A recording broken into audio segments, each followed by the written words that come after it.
So what we spoke of in the first part, as in the Gita in the first 6 chapters, is a preparatory for the work that happens when the happening starts happening. When it's not you meditating you. It's not a choice anymore. That it is itself almost like a different kind of you coming into existence in your body as you. And the discovery of that and learning here in this stage to collaborate consciously with the process. To continuing to remind yourself of the larger context, because even when that threshold is crossed, even when the awakening in us breaks out of the identity with the individual human part of us and we expand into our universal part, even at that point, we are the Supreme Being. We are not only that which is being transformed, we are that which is transforming us.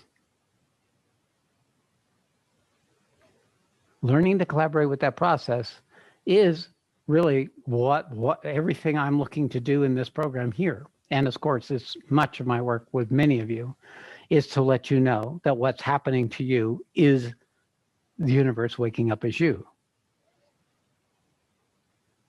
And first it wakes up, of course, by being aware of what's asleep. And first it wakes up to its resistance, its rebellion, the part of you that's still attached to the human life, that doesn't want to let go, that still thinks that it has to lose it in order for something else to happen. But eventually you don't have to lose it. You just have to change your relationship with it.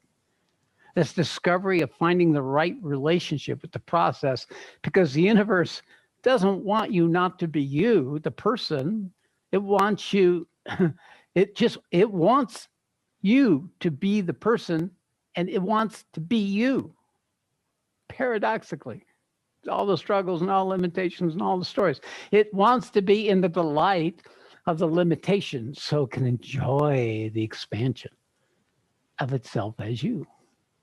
And when your consciousness has made that transition, you become the enjoyer.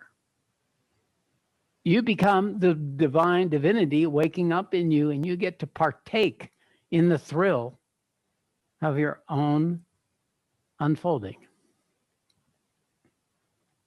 So this is the process of the later chapters of the Gita. And much of my focus will be, as we go into this, into the nature of recognizing what that process is for you and what are the intricacies of it. It'll be your opportunity to discover where you are in what I'm just speaking to. This process, because I assure you, all of you are in a process of transformation, if you like it or not. How far along in that transformation? Well, that's what it's useful for you to find out, not for me to tell you.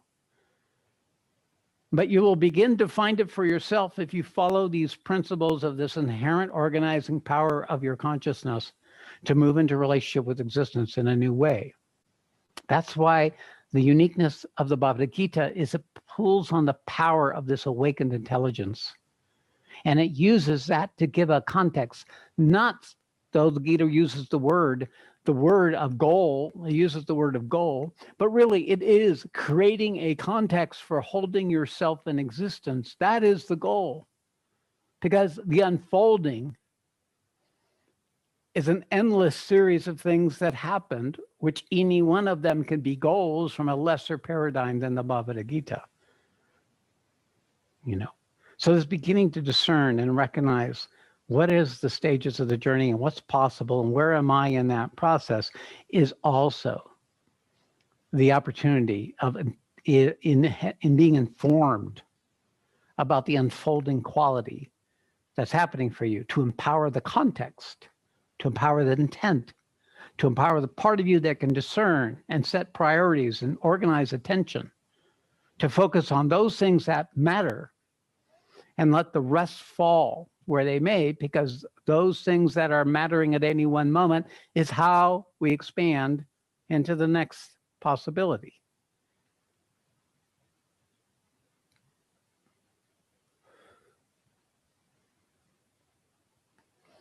Now, experientially, not only are you expanding in your consciousness, experientially, you're expanding into the absolute miraculousness that existence is.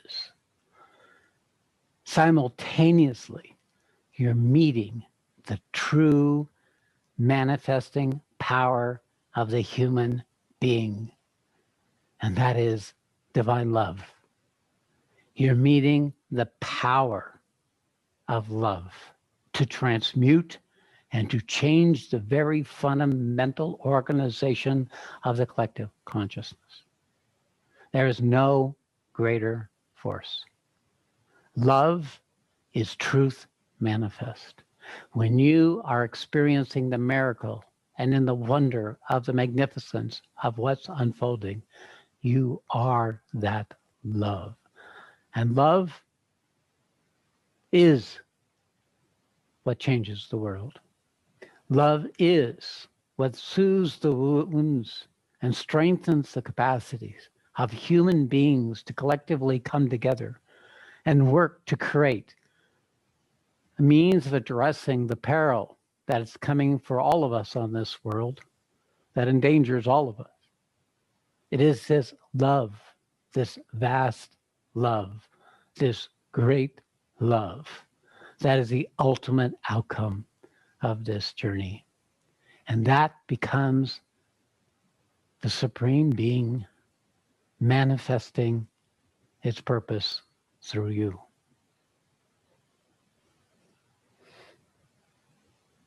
And what is the love for? It's the love for the World Mother.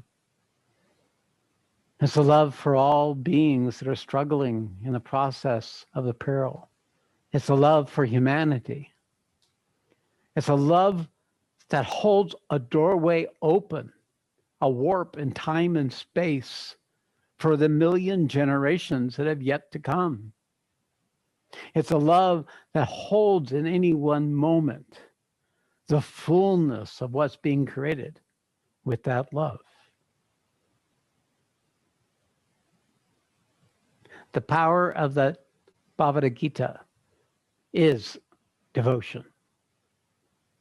It is the final words, the secret of all secrets of the Bhagavad Gita. It is the thing that'll stay with you forever, for as long as you're embodied, and probably forever, because this love of humanity is not ours. It's what the Supreme has for all of us. And all it wishes for us is to become that. When that's your experience, then your only will, your only drive, your only wish is to empower people to discover the magic, the mystery, the miracle of their own existence.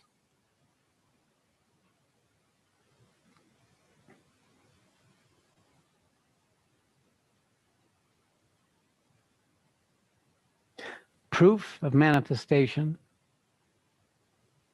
is love, is gratitude.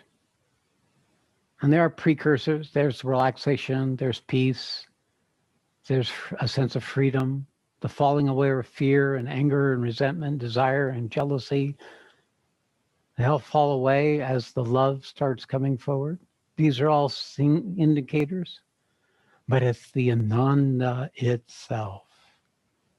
It is the Ananda that evokes the Supreme to come into existence. It's the Ananda that we all have lived for. It is the profound Ananda of that which was separate, no longer being separate. That which felt the pain long enough that it keeps endlessly the appreciation of the final reunion with itself. The final samadhi, the final completion, is a state of unspeakable Ananda in which everything and all time disappears.